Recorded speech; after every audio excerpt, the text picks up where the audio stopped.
Televisión y de la 101.5 FM de Costa Rica Radio. Además, usted puede observar acá en la parte inferior de nuestra pantalla todas nuestras redes sociales, en donde podrá encontrar un enlace que lo llevará a la señal en vivo del Sistema Nacional de Radio y Televisión, así como informaciones que se han generado este jueves 1 de julio, estrenando mes, deseándole todos los éxitos y también la protección contra la COVID-19 durante este mes 7 de julio. Con muchísima información como siempre, pero primero haciendo un repaso por nuestros titulares.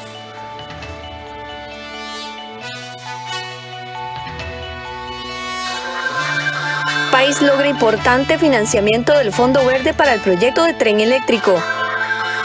Hospital San Juan de Dios aplica sofisticado procedimiento médico a personas afectadas por aneurismas. La selección nacional ya tiene la lista de convocados para la Copa Oro. Les traemos los detalles en vivo. La variante Delta de la COVID-19 amenaza a Europa, la cual está a las puertas de una tercera ola de la enfermedad. Y a las 12 en punto de este mediodía vamos con el detalle de las informaciones en vivo. Y es que el Fondo Verde para el Clima de Naciones Unidas aprobó un ventajoso financiamiento para el desarrollo del proyecto de tren eléctrico en el país por $250 millones, además de la donación de $21,3 millones para obras alternas. Este proyecto aún está pendiente de su aprobación en la Asamblea Legislativa. La periodista Andrea González nos trae el detalle desde Incofer. Muy buenas tardes, Andrea, adelante. Muy buenas tardes, Melissa y amigos televidentes. Nosotros nos vinimos acá al Incofer, el centro de San José, para traerles una buena noticia, y es que el Fondo Verde del Clima de las Naciones Unidas aprobó esta mañana, anunció en conjunto con el Incofer la aprobación de un financiamiento de al menos $250 millones.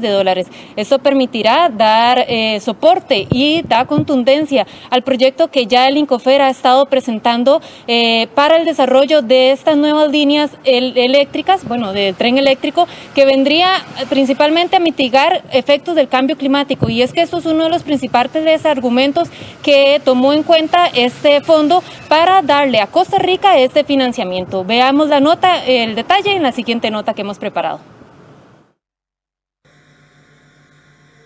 El tren eléctrico de pasajeros cuenta desde este jueves con un fuerte apoyo financiero para su ejecución. El Instituto Costarricense de Ferrocarriles y el Banco Centroamericano de Integración Económica, BCIE, anunciaron el aporte de $271,3 millones por parte del Fondo Verde para el Clima. El financiamiento de este organismo de Naciones Unidas se concretará a través del crédito de $250 millones a una tasa de interés del 0% a 40 años plazo con 10 años de gracia, y además una donación de $21,3 millones para hacer proyectos de desarrollo orientado al transporte. Entre estos se plantean, por ejemplo, la implementación de ciclovías conectadas con estaciones de tren. El costo total del proyecto es de $1,554 millones, de los cuales el BCIE financia $550 millones. El monto restante será movilizado por el sector privado por medio de un concesionario, al cual se le adjudica el proyecto a través del concurso de licitación. Luis Aguilar, gerente del BCIE, afirmó que pese a los hechos de corrupción sonados en los últimos días, confían en el sistema costarricense para aprobar el financiamiento de proyectos en el país, y afirmó que todos los países amigos del clima dan el apoyo a Costa Rica. Eso sí, hizo un llamado a una fiscalización minuciosa del uso de los recursos a futuro. Nosotros como BCIE, nosotros confiamos en las instituciones costarricenses. Confiamos en que va a haber debida diligencia por las investigaciones que está dando la Fiscalía y que va a llegar al fondo de quienes supuestamente han cometido ilícitos y que los va a castigar. Entonces, para nosotros es realmente importante trabajar con el gobierno costarricense en buscar la verdad. Pues no sabemos que tenemos que presumir inocencia antes de culpabilidad, de que se persiga cualquier anomalía que pueda haber. Por parte del BCIE, todos los fondos que el BCIE desembolsa son debidamente auditados. Así que nosotros no tenemos la menor duda de que las cosas se hacen bien en Costa Rica y que cuando hay fallos, pues las instituciones de gobierno encargadas de velar por el interés público van a actuar. Nosotros hemos realizado todo lo que tiene que ver con relación a este proyecto, con todas el escrutinio que pueda tener una institución pública en Costa Rica ante la Contraloría General de la República, ante la Autoridad Presupuestaria, ante la Auditoría Interna, y eso creo que es una garantía de cómo hemos manejado transparentemente el proyecto. El siguiente paso es que la Asamblea Legislativa apruebe el proyecto, se realice el estudio de factibilidad para finalmente realizar el desembolso. El proyecto además requiere de la contratación a través de licitación pública, condición que aún está en proceso, y de esta escogencia dependerán los posibles tiempos para el inicio de las obras. Claudia Dobles, primera dama de la República, destacó que esta aprobación del financiamiento por parte del Fondo Verde del Clima es garantía de que el proyecto del tren eléctrico de pasajeros es sólido y ambientalmente responsable.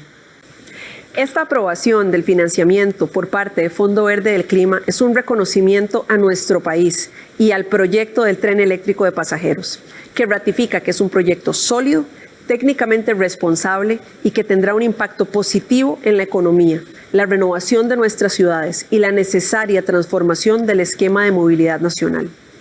Los beneficios para la población se manifestarán en diversas formas, principalmente en una mejora considerable en el servicio de transporte público, para beneficio directo de los habitantes de las áreas de influencia del tren eléctrico, ya que este aporte del Fondo Verde del Clima incluye la donación de $21 millones para hacer proyectos de desarrollo orientado al transporte.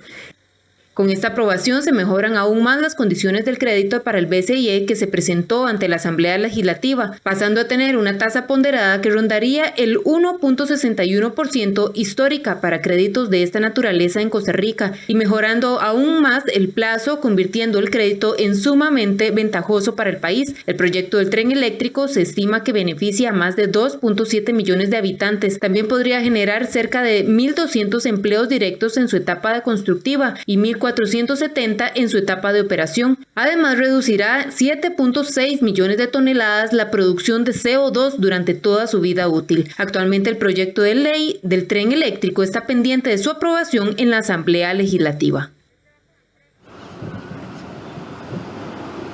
Para ampliarnos un poco más y entrar en detalle, estamos con doña Elizabeth Briceño. Ella es la presidenta del Instituto Costarricense de Ferrocarriles. Muy buenas tardes, doña Elizabeth, por acompañarnos. Cuéntenos cómo reciben ustedes ya finalmente esta noticia de la aprobación de este financiamiento por parte del Fondo Verde de Naciones Unidas.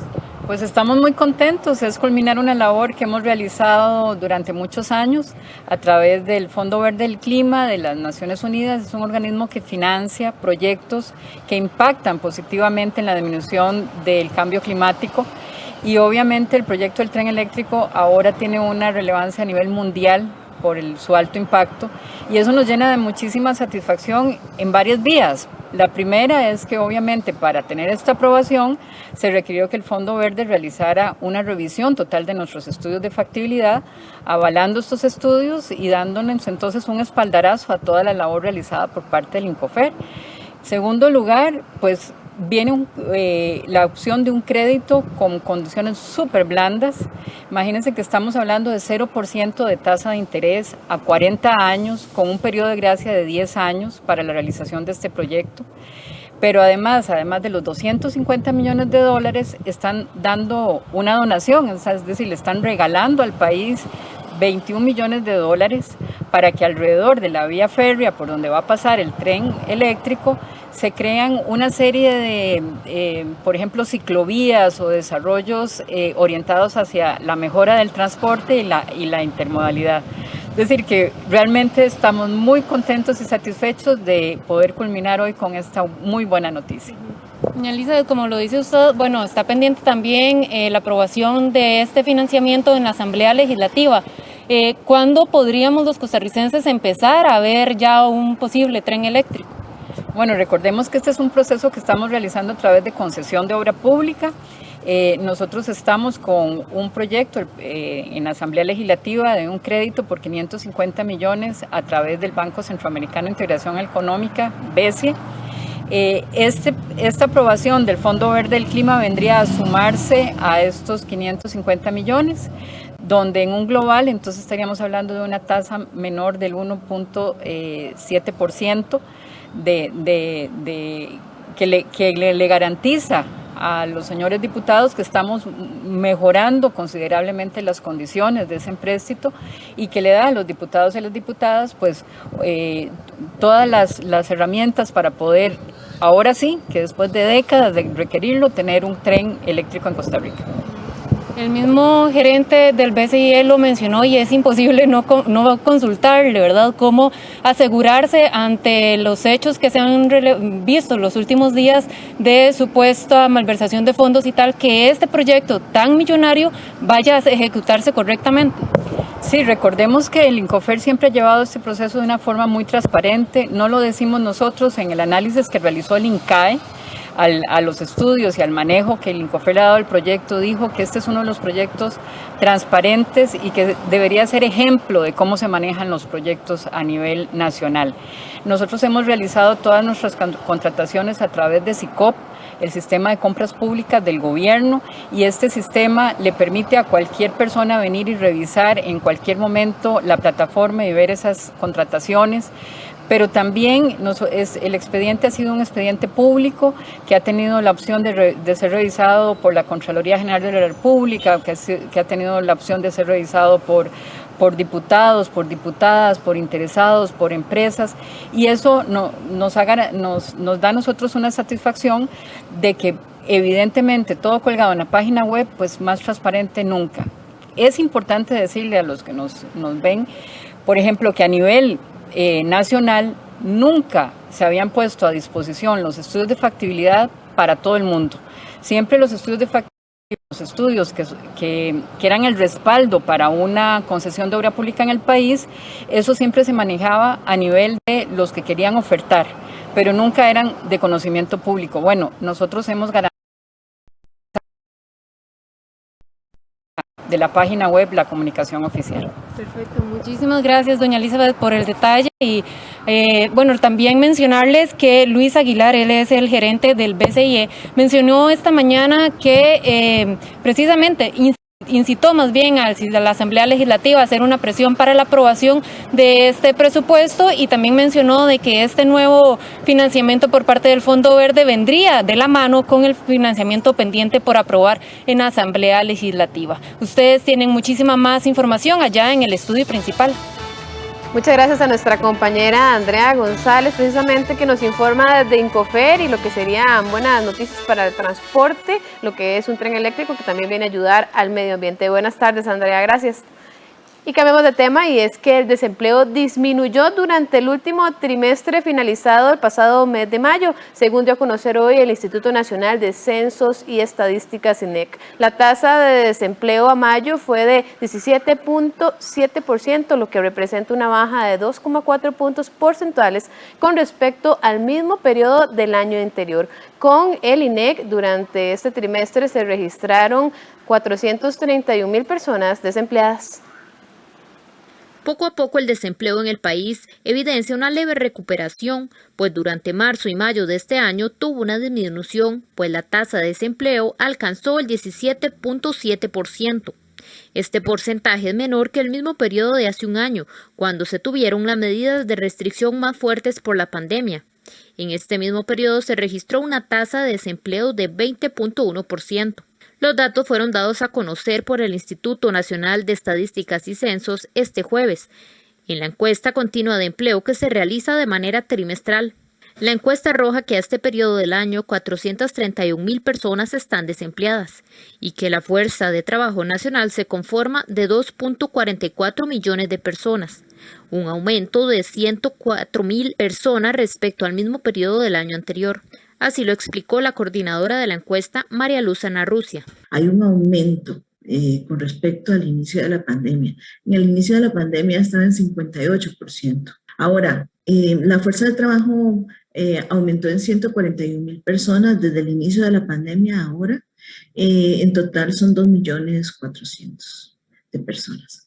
En la tasa de ocupación también se percibe un aumento desde cuando estaban las medidas más fuertes de la pandemia, digamos, ahora. Entonces, la tasa de ocupación es 49.6% y aumentó 2.9 puntos porcentuales con respecto al año anterior para este mismo trimestre. La coordinadora de la encuesta comentó cuáles fueron las áreas de trabajo que se dinamizaron más durante este periodo. Dentro de las ramas de actividad que más presentaron aumentos durante todo el año, después de que se liberalizaron las medidas fueron comercio, hoteles y restaurantes, servicios de empleo que contratan los hogares. Y algo, tal vez un signo positivo, es que muchos de estos empleos principalmente están en ocupaciones elementales o bajas, y eso es importante en cierta manera porque fueron las personas que más sufrieron en la pandemia, dado que no tenían la especialización para desempeñar otras funciones o para participar en otras actividades. Un aspecto positivo, según señala el estudio, es que hay un aumento en la participación de personas con secundaria completa que acuden a buscar trabajo y no tenían experiencia. Y los peajes de la Ruta 27 de la autopista Bernardo Soto en la estación de Naranjo serán más caros a partir de este mes de julio debido a un ajuste por la devaluación del colón respecto al dólar. Los aumentos van desde los 10 y 50 colones en la Ruta 27 San José Caldera, según el tipo de vehículo, y de un 25 colones en la estación de peaje de Naranjo. Las tarifas de los peajes de la Ruta 27 en San José Caldera y la Ruta 1 en la estación de Naranjo tendrán un alza a partir de este mes de julio. Así lo informó Global Vía Ruta 27 y el Fideicomiso Ruta 1. Los ajustes corresponden a la devaluación del colón respecto al dólar. En el caso de la Ruta 27 regirá a partir de este jueves 1 de julio. Estos son los montos que regirán. Para motos y vehículos livianos, en el peaje de Escazú se mantendrá sin variación. Para los buses tendrá un aumento de 10 colones. En el peaje San Rafael, los motos y los vehículos livianos pasarán de pagar 620 colones a 630 colones y los buses 1.240 a 1.250. En el caso de los vehículos de más de 2 ejes y más, el aumento es de 10 y 40 colones en estas estaciones. En el caso de la estación de peaje de Atenas, las motos y los vehículos livianos pasarán de pagar 820 a 830 colones y los buses de 1.640 a 1.660. En Pozón, los vehículos y motos livianos pasarán a pagar de 620 a 630 colones y los buses 1.200 a 1.250. Respecto a los vehículos de 2 ejes y demás, para estas estaciones los montos van desde los 10 colones hasta los 50 colones en el caso de la estación de peaje de Atenas para vehículos de más de 5 ejes. Los aumentos también regirán para las estaciones de peaje en Ciudad Colón, Guásima, Siquirres, Rampas de Atenas y Costanera Sur, con montos entre los 10 y 20 colones. En el caso de la Ruta 1, carretera Bernardo Soto, a la altura de la estación de Naranjo, los aumentos empezarán a regir el próximo lunes 5 de julio. Estas son las nuevas tarifas. Motos y vehículos livianos se mantienen sin variación. Los buses tendrán un aumento de 25 colones. Los vehículos de 2 ejes se mantendrán sin variación. Los vehículos de 3 y 4 ejes tendrán un aumento de 25 colones, al igual que los de 5 ejes o más. En el caso de la estación de peajes de Río Segundo en la carretera General Cañas, los peajes se mantendrán sin ninguna variación.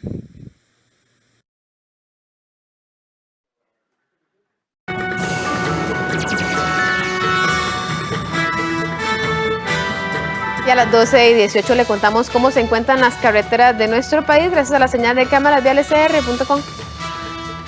Ustedes pueden observar en pantalla el sector de la rotonda de la Bandera. Como es habitual, el ingreso de las rotondas hay bastante congestión vehicular, tránsito de vehículos. Por el momento no se reporta lluvia. Y recuerde que en esta zona se están realizando trabajos en la vía y hay repentinos cierres en la zona. Ahora vemos en pantalla la ruta 215 en Curridabat en el sector del Registro Nacional. Ahí por el momento no se observa lluvia y hay bastante tráfico de vehículos.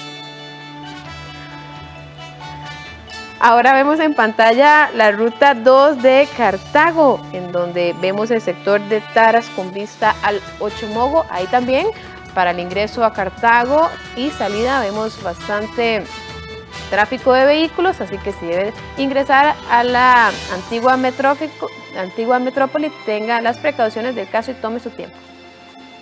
Por último, la ruta 1, el sector del Castella, hay bastante fluidez tanto para quienes salen de San José como para quienes ingresan. Recuerde que a la altura de la Firestone se están realizando trabajos, lo que crea presa y atrasos en la vía, así que tome también las precauciones y evite la velocidad en carretera para evitar.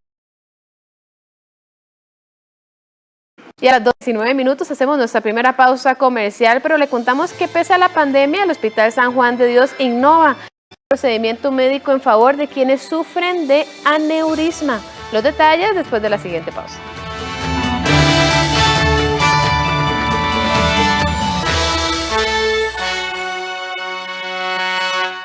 Esto es una joya y un crédito. Dinero al instante con el crédito sobre alhajas del Banco Popular. Una solución para momentos difíciles. Consúltelo aquí, Banco Popular.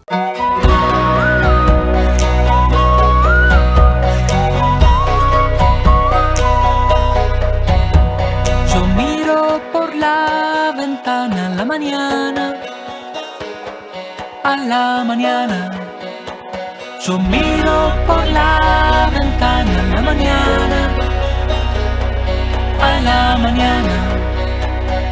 Miro si hoy está lloviendo, miro si hoy sale el sol.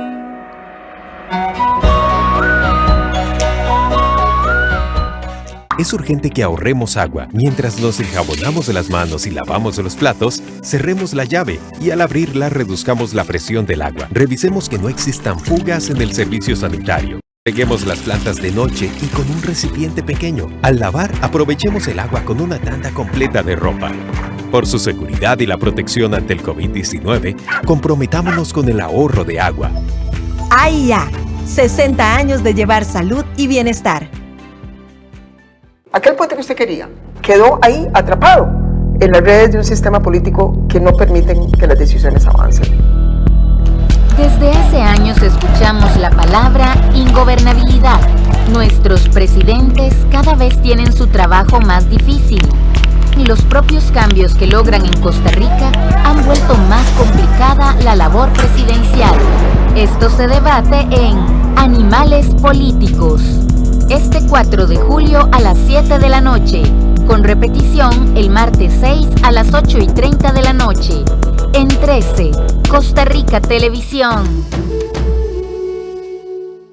Todos los martes a partir de la 1 de la tarde, desde Casa Presidencial, la conferencia de prensa sobre el coronavirus.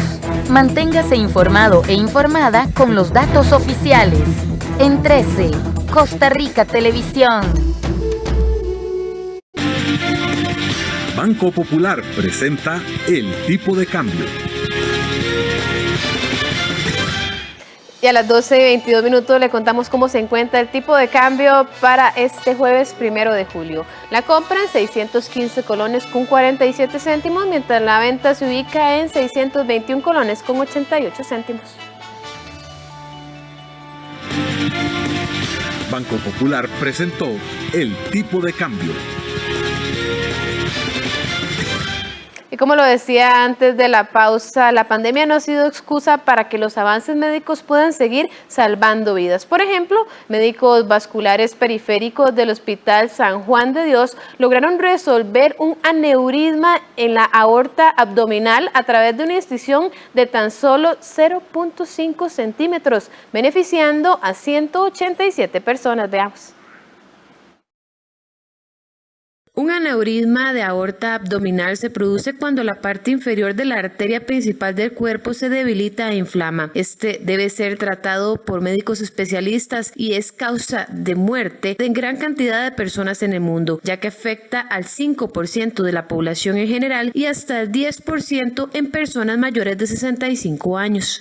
La aorta abdominal es la cañería más importante, la arteria más importante que lleva sangre desde el corazón a las extremidades inferiores, a las vísceras en el abdomen, y dentro de sus enfermedades tiene el riesgo de producirse un aneurisma, que es básicamente una dilatación anormal de la arteria, que tiene un gran riesgo de ruptura. No obstante, médicos en Costa Rica lograron resolver esta condición médica a través de una pequeña cirugía que tan solo necesitó una incisión de 0.5 centímetros. Y para esto han sucedido muchas cosas. La institución ha permitido desde hace 20 años que el hospital cuente con los principales dispositivos para realizar este tipo de procedimientos. Precisamente el médico del Hospital San Juan de Dios Vascular Periférico, Luis Guzmán, nos explica cómo funciona este procedimiento. Es una imagen angiográfica del aneurisma. Lo que estamos viendo es la luz, pero por fuera de la luz está la pared, que en el caso de este paciente medía 10 centímetros.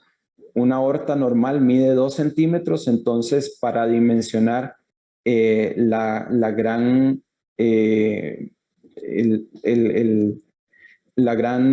dilatación que tenía. Y aquí lo que estamos viendo es el resultado final de la endoprótesis colocada satisfactoriamente, que excluye completamente de la circulación el aneurisma, y con esto se disminuye el riesgo de mortalidad por una ruptura.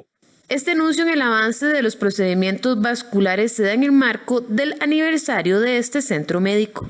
El próximo sábado, 3 de julio, el Hospital San Juan de Dios cumple 176 años de la firma del decreto de su creación.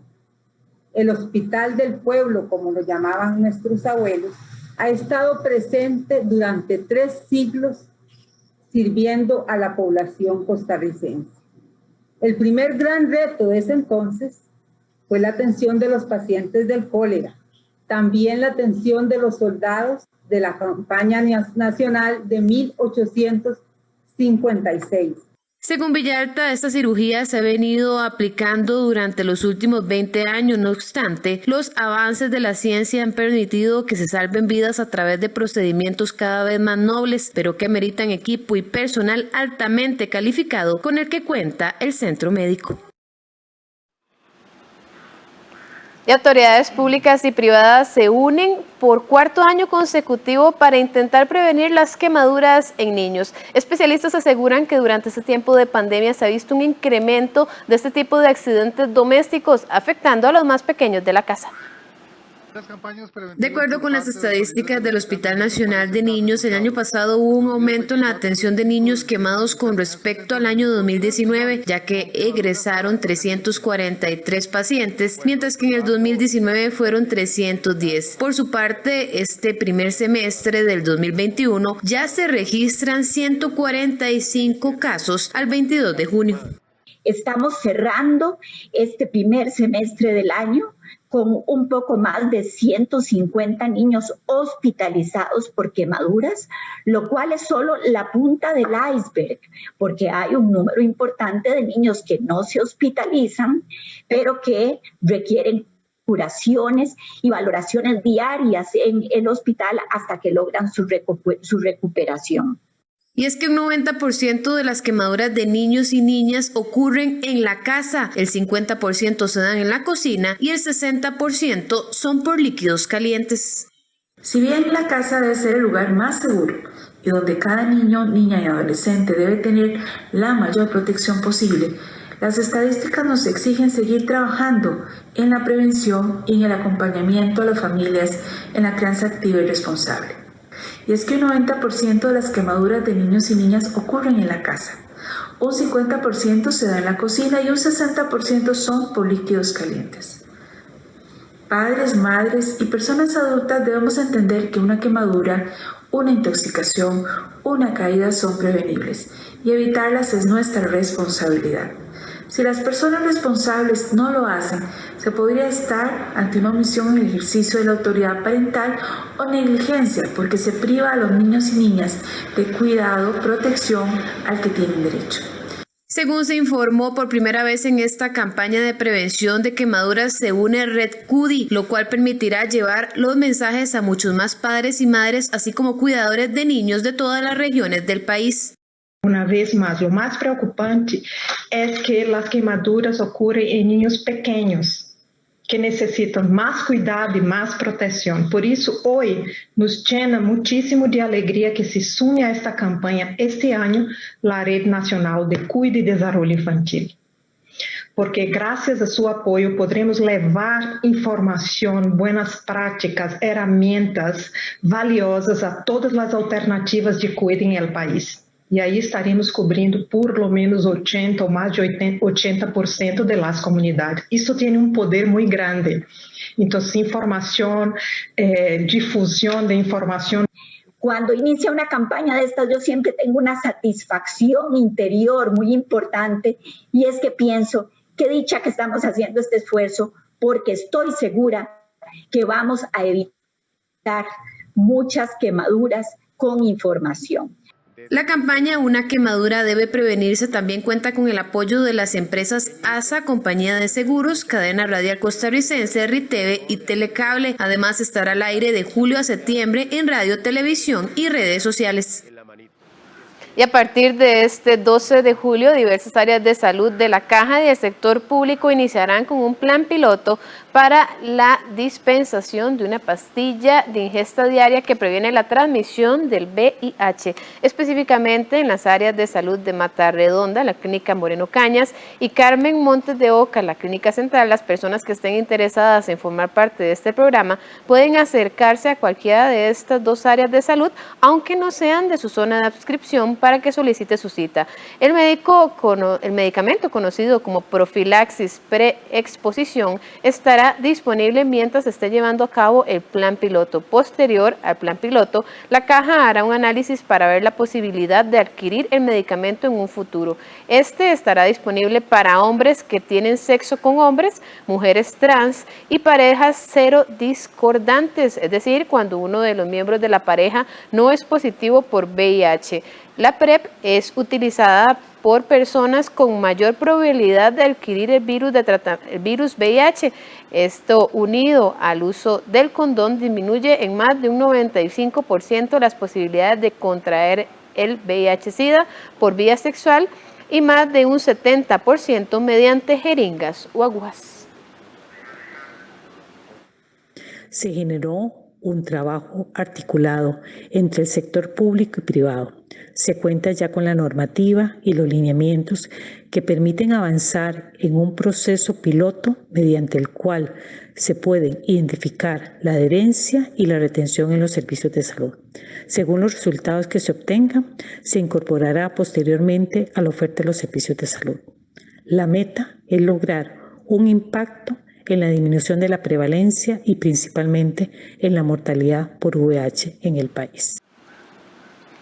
Y precisamente quienes atienden la emergencia por la COVID-19 también son padres y madres que deben dejar a su familia por hasta 2 días para atender a los pacientes más graves por el coronavirus. Hoy en nuestra sección Voces desde el Epicentro le presentamos la historia de Marcela.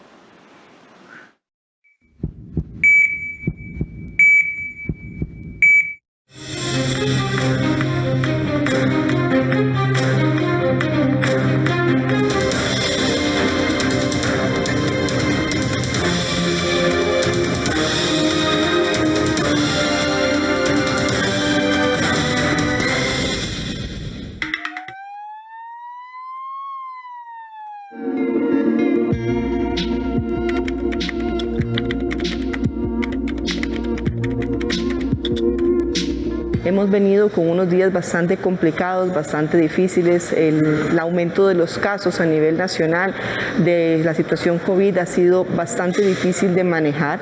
Las tomas de decisiones a nivel local, las tomas de decisiones a nivel de cada uno de los servicios, manejo de los diferentes pacientes, y eso agregado a que hemos estado en una rutina laboral de lunes a sábado, domingos, ¿verdad? No tenemos ahorita días libres, no tenemos feriados, no tenemos vacaciones. Estamos prácticamente 24/7 trabajando para poder sacar la situación nacional avante. Es bastante complicado, pero bueno, hemos tratado, sea como sea, entre nosotros mismos como compañeros y con el apoyo de cada una de nuestras familias, poder salir adelante. A nivel de lo que es la situación personal, si lo enfocamos en lo que es el cansancio, ha sido bastante agotador. Estamos ahorita en una rutina laboral y familiar, los que tenemos familia, niños, bastante complicada porque tenemos que llevar ambas labores o ambas funciones concomitantemente sin dejar de lado ni dar importancia más a una que a la otra. Situaciones muy complicadas, ¿verdad? Directamente con lo que es el manejo de ambas situaciones. La parte que uno podría pensar que lo que más nos ha costado es ese desgaste, o lo que más ha sido cansado es ese desgaste meramente a nivel de cada situación que se nos va presentando día a día.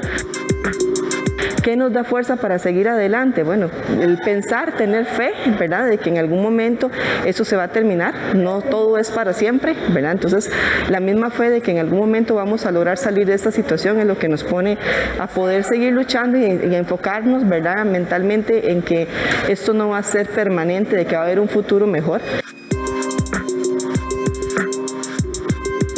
Es lo que más entristece, ver ahorita pacientes tan delicados, pacientes que fallecen en edades sumamente tempranas, en edades muy jóvenes, lo que a nivel nacional se ha mencionado, pacientes de 30, de 20, de 40, de 50 años, que a veces hasta sin ninguna complicación terminan en cuidados intensivos bastante delicados y terminan falleciendo. Eso entristece mucho y evidentemente da mucho miedo, porque la mayoría de los funcionarios acá podremos decir que andamos en esas edades.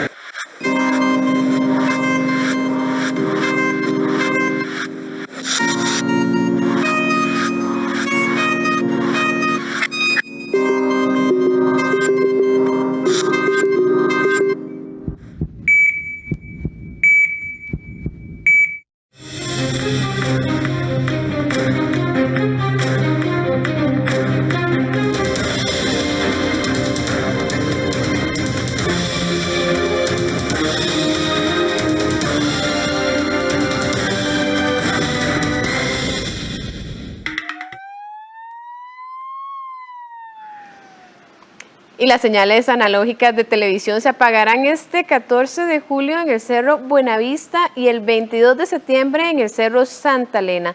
Para el MICIT, el impacto de esta transición será positivo porque la calidad de la imagen y el sonido mejorarán, además de que habrá una mayor y mejor cobertura.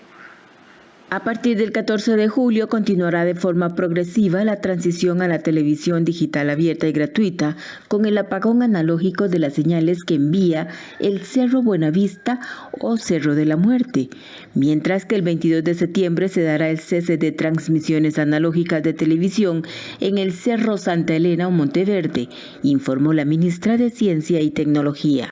Este 14 de julio se llevará a cabo el apagón analógico de las señales transmitidas desde el Cerro Buenavista, también conocido como Cerro Frío o Cerro de la Muerte, lo que podrá beneficiar a los usuarios que habiten en las localidades de Quepos, Osa, Parrita, Pérez Celedón, entre otras.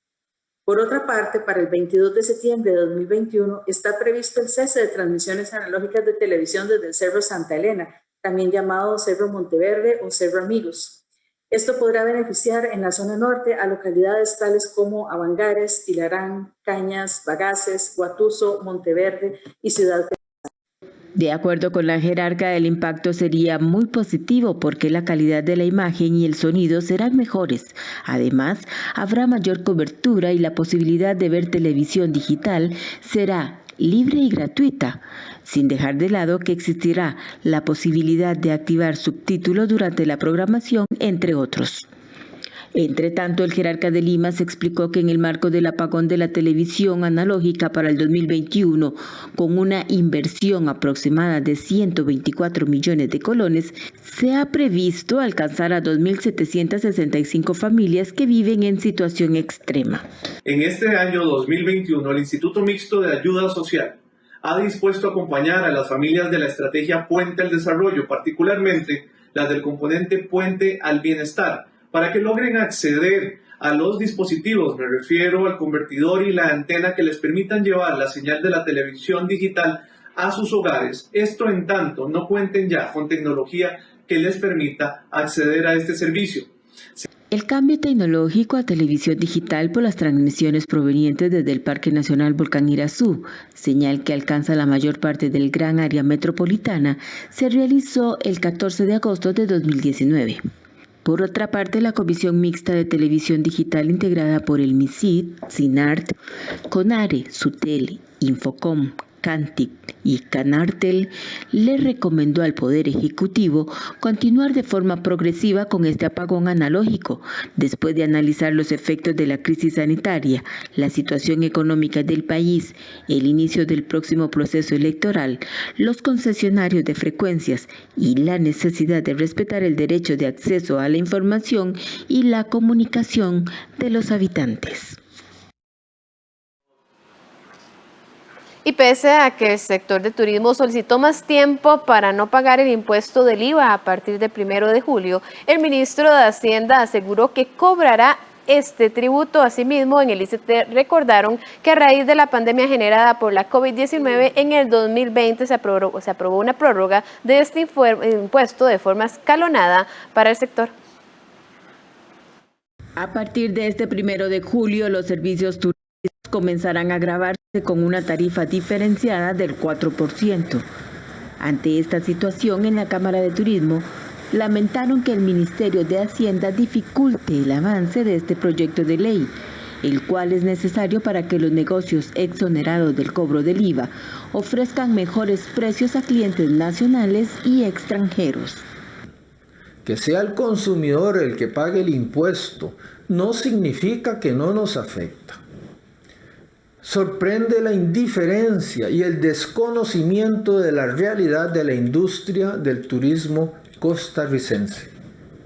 Preocupación, porque nuestro sector, para recuperarse, requiere del apoyo de nuestras autoridades. Precisamente sobre este mismo tema, en un comunicado del Instituto Costarricense de Turismo, el jerarca Gustavo Araya señaló que el Ministerio de Hacienda les explicó que la situación fiscal del país no permite una prórroga adicional. Por su parte, el ministro de Hacienda, Elian Villegas, dijo no estar de acuerdo de ampliar la moratoria de este impuesto con tarifa diferenciada sobre algunos servicios turísticos. Además, recordó que un 4% de la tarifa es favorable para que estas actividades se reincorporen. Villegas recordó que desde 1982 el hospedaje y la alimentación pagan el 13% del impuesto general sobre las ventas. Y a las 12:41 hacemos nuevamente una pausa comercial, pero le contamos que esta mañana el nuevo entrenador de la selección de fútbol presentó los nombres de los convocados para participar en la Copa de Oro. Nos separamos un momento, pero volvemos con la información en vivo desde el Proyecto Gol.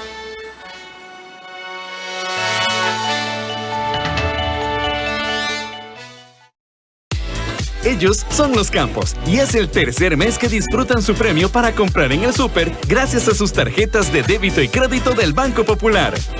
Pague usted también con sus tarjetas y podría ser uno de los 10 ganadores de 300,000 colones por mes durante lo que queda del año para compras en el supermercado. Nuestras tarjetas le dan bienestar a usted y su familia. Si no tiene su tarjeta, solicítela en nuestra página web. Banco Popular y de Desarrollo Comunal. Lo que sucede en nuestras comunidades, de costa a costa, informando a todo el país. Costa Rica Noticias Regional. Todos los días a la 1:30 de la tarde. Y los martes, luego de Soluciones del 13. Aquí en 13, Costa Rica Televisión.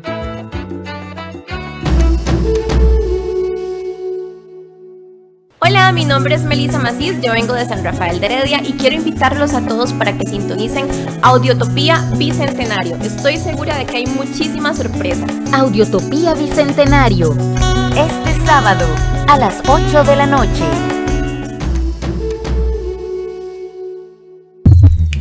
En nuestro espacio de Teatro al Mediodía, presentamos Aires Tropicales, un espacio que nos conecta con las tradiciones musicales costarricenses y latinoamericanas, de la mano de grandes compositores costarricenses.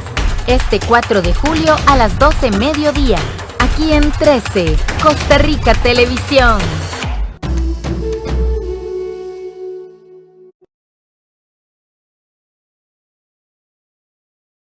(12:43) es hora de los deportes y para eso saludamos a nuestro compañero Kenneth Meléndez, como lo mencionábamos antes de la pausa, se encuentra desde Proyecto Gol.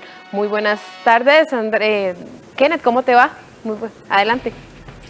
Hola Melissa, muy buenas tardes a usted y a todos los televidentes. Efectivamente estamos acá desde el complejo de la Federación Costarricense de Fútbol en San Rafael de Alajuela, donde hoy se dieron dos noticias. Por un lado, la convocatoria para la Copa de Oro, la lista de 23 jugadores que representarán el primer equipo de Luis Fernando Suárez, pero también se anunció el cuerpo técnico compuesto por 14 personas, entre las que sobresale la nota de Ronald Lavala Gómez, el exjugador de Deportivo Saprissa, Liga Deportiva Alajuelense, ex seleccionado nacional. Va a ser el asistente técnico, tal vez la sorpresa porque no era de los que estaba entre la lista de posibles, pero el técnico decidió que fuera él por varios aspectos, los cuales se detallan en la siguiente inserción.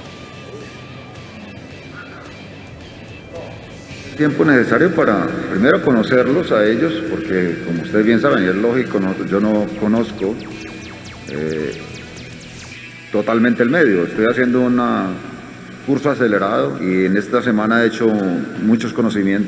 tenido mucho conocimiento de cada uno de los jugadores. O sea que me parece que es el momento preciso para saber de ellos. ¿Y qué más que una Copa Oro? No creo que haya ninguna posibilidad después de esto en que tengamos la posibilidad de juntarnos casi un mes. O sea que me parece que de ninguna manera es peligroso.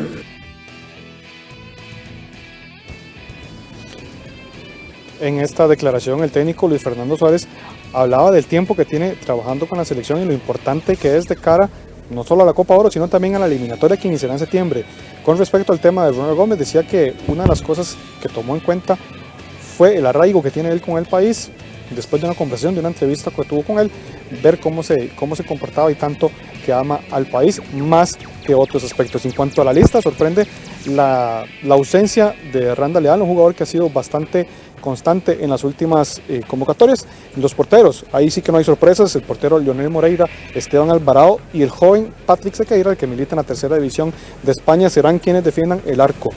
Keisher Fuller, Yael López, Giancarlo González, Kendall Waston, Francisco Calvo, Ronald Matarrita, Brian Odio serán los defensores. Sorprende ahí también Oscar Duarte, que no estaba en la primera lista por una posible lesión. El jugador decidió estar con la selección nacional, probar a ver si puede aguantar, y sí, efectivamente él va a estar en la Copa Oro. Los volantes: David Guzmán, Yeltsin Tejeda, Alan Cruz, Celso Borges, Alonso Martínez, el capitán Brian Ruiz, Johan Venegas, Jimmy Marín y Ariel Acetir.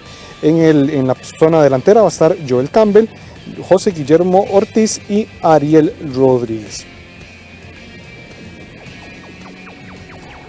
A pesar del poco tiempo de trabajo que tiene Luis Fernando Suárez al mando de la selección nacional, tanto él como los jugadores esperan poder hacer una buena Copa Oro y hacer algo que nunca ha pasado, y es ser campeones de ese torneo del área, que usualmente gana México, que gana el equipo de Estados Unidos, pero en Costa Rica lo más que ha logrado hacer es tener un segundo lugar.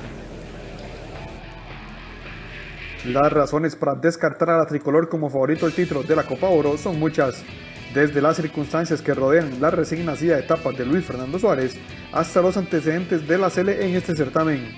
No obstante, el nuevo técnico y los futbolistas tienen como consigna ganar el torneo. Costa Rica nunca ha ganado una Copa Oro, incluso solo una vez estuvo cerca cuando perdió ante Estados Unidos la final de la edición del 2002. Esa fue la única vez en 3 décadas que la selección aspiró al trofeo. Su segunda mejor presentación fue un tercer lugar en 1993. Pero la principal razón para pensar que la Sele está lejos del título es el momento que vive desde hace más de 2 años. La tricolor aún no ha encontrado el norte luego del tiempo perdido tras el paso poco productivo del uruguayo Gustavo Matosas y de Ronald González. Costa Rica afrontará la Copa Oro con pocos entrenamientos dirigidos por Luis Fernando Suárez y sin que el técnico haya estado en por lo menos un amistoso. A esto hay que sumarle que la serie lleva más de 1 año y medio sin ganar un partido, lo que resta confianza tanto en el grupo como en el entorno. Para nosotros es muy importante mentalizarnos en hacer las cosas bien, mejorar día a día en cada entrenamiento, cada partido, crecer tanto futbolísticamente como grupalmente. Es muy importante para lograr objetivos. Creo que para nosotros ganar la Copa de Oro sería algo muy importante para la preparación y la parte también mental en lo que es la eliminatoria, que de ahí vamos a ir creciendo y vamos haciendo un grupo fuerte para estos partidos que son muy importantes. El primer compromiso del colombiano al frente del combinado nacional será el 12 de julio, ante un rival aún por conocer. 4 días después se enfrentará a Surinam y cerrará la fase de grupos el 20 de julio ante Jamaica. Además de aspirar a ganar el título, para la tricolor la Copa Oro será el momento más importante para que los jugadores se acomoden a la idea de Suárez, previo al inicio de la eliminatoria hacia Qatar 2022, en septiembre próximo.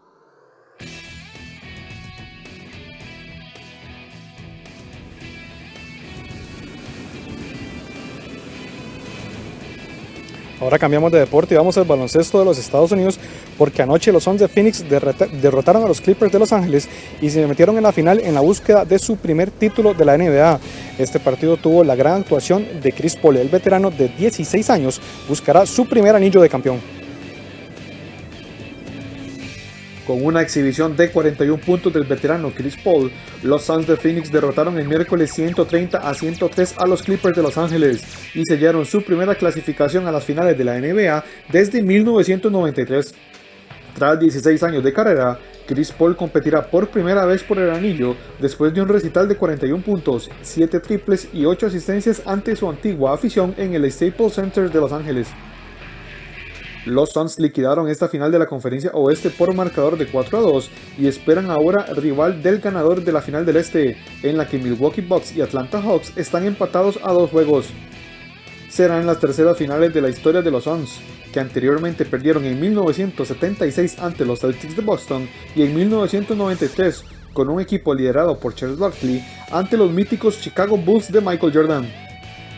La llegada este año de Paul a Phoenix, un equipo que no clasificaba a playoffs en una década, dio un vuelco a la franquicia hasta llevarla al segundo lugar de la fase regular del oeste y a unos playoffs en los que eliminaron en primera ronda a los vigentes campeones, los Lakers de Los Ángeles de LeBron James, y luego barrieron 4-0 a los Nuggets de Denver. Chris Paul estuvo secundado por el gran anotador del equipo, Devin Booker, quien terminó con 22 puntos. Los Clippers, que jugaban la primera final de conferencia de su historia, no pudieron forzar al séptimo juego de una serie que han tenido que disputar sin su gran estrella, Kawhi Leonard, lesionado en la rodilla en la eliminatoria anterior ante los Jazz de Utah. En la conferencia este, hoy los Hawks jugarán en Milwaukee ante los Bucks, con las posibles ausencias de 2 de sus principales figuras, Trae Young y Clint Capela. Por su parte, los locales tendrán la ausencia de su estrella, el griego Giannis Antetokounmpo, lesionado en el juego anterior.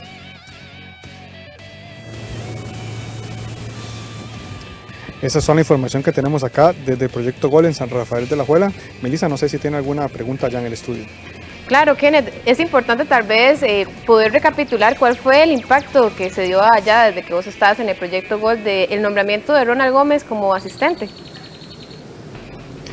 Desde minutos antes de que se hiciera el anuncio ya se había filtrado el tema de Ronald Gómez como asistente, un tema que genera bastante sorpresa porque en la lista habían otros nombres y no precisamente Ronald González. Se hablaba de Gilberto Martínez, se hablaba incluso de Walter Centeno, de Luis Marín, que ya estuvo en otras etapas con la selección nacional, pero nunca se habló del tema de Ronald Gómez. Incluso era un técnico que ya prácticamente estaba olvidado en nuestro país, dirigía en segunda división, la mayor parte de su carrera como técnico lo hizo en Guatemala, entonces sí sorprendió bastante que un técnico que no estuviera entre esa lista de posibles asistentes técnicos fuera el elegido.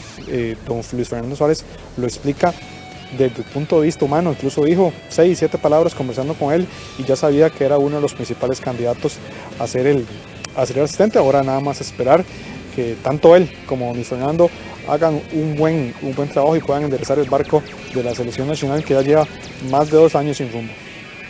Muchísimas gracias, Kennedy. Ojalá que eso rinda buenos resultados a la selección nacional y buenas noticias a todos los costarricenses en materia deportiva y de fútbol. Buenas tardes, Kennedy. Gracias. Buenas tardes y muchas gracias. Y cambiamos de tema, que Rana de Cristal es invitada de hoy en nuestra sección Animales en Libertad. Lo vemos a continuación.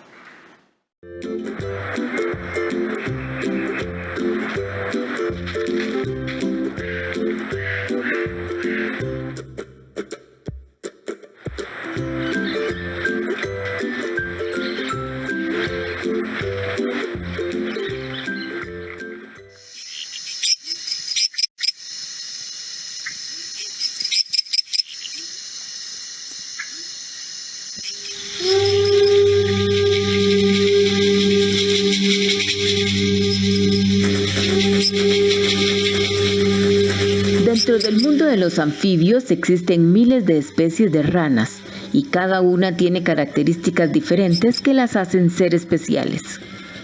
Hoy vamos a hablar de una rana bastante extraña. Se trata de la rana de cristal. Este anfibio es único porque se le puede ver todas las arterias y el corazón bombeando la sangre. Además, si las ves comer, se observa cómo los alimentos se van moviendo a través del intestino. Desde arriba se ven de un color verde claro. Sin embargo, las tonalidades del color varían entre verde uniforme y el verde con manchas blancas o amarillas.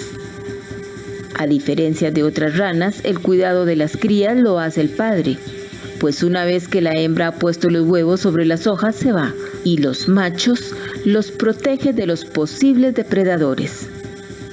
Estos animales son una locura. En la época de reproducción, los machos cantan mientras esperan que los huevos eclosionen. Los científicos creen que este comportamiento se basa en cuidados parentales para que las crías crezcan con mayor vitalidad. La rana de cristal vive en México, Centroamérica, Ecuador, Colombia, Venezuela, Guyana, Surinam y la Guyana Francesa. Esta criatura es particularmente frecuente en Costa Rica y Panamá. En nuestro país, la rana de cristal se encuentra en el Parque Nacional Tortuguero, así como la Reserva Biológica Isla del Caño.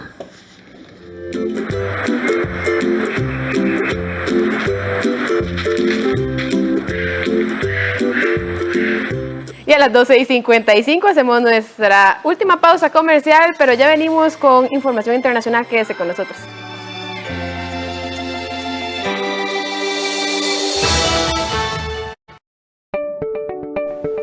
Nada como disfrutar de Buena Vida, el programa para la persona mayor que mejorará su calidad de vida por medio del aprendizaje y descubrimiento de nuevos intereses y estimulando su creatividad y su salud mental.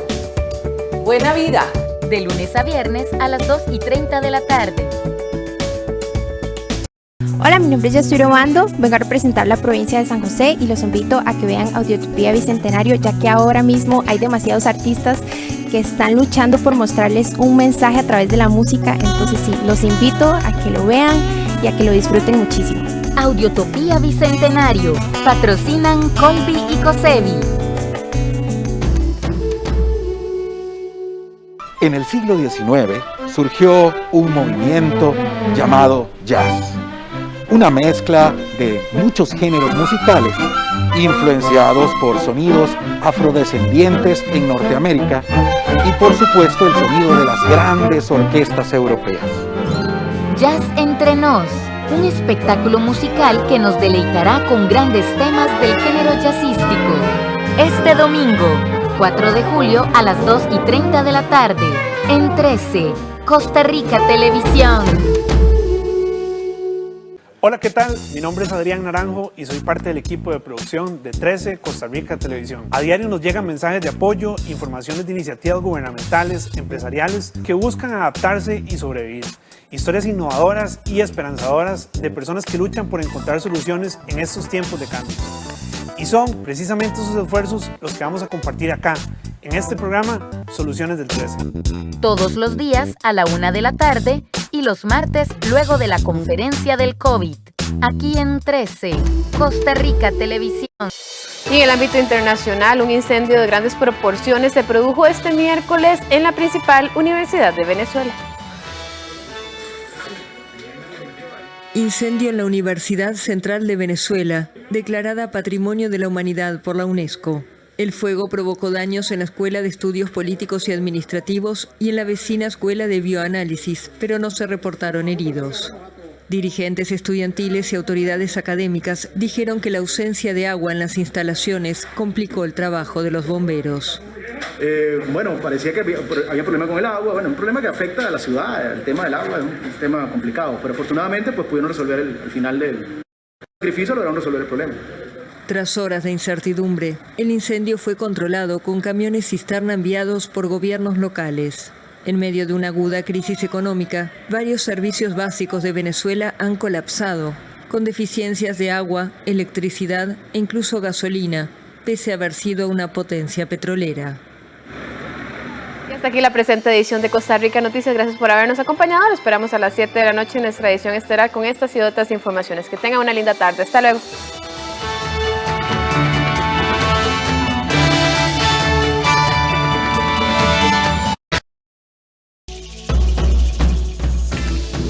A continuación, Soluciones del 13.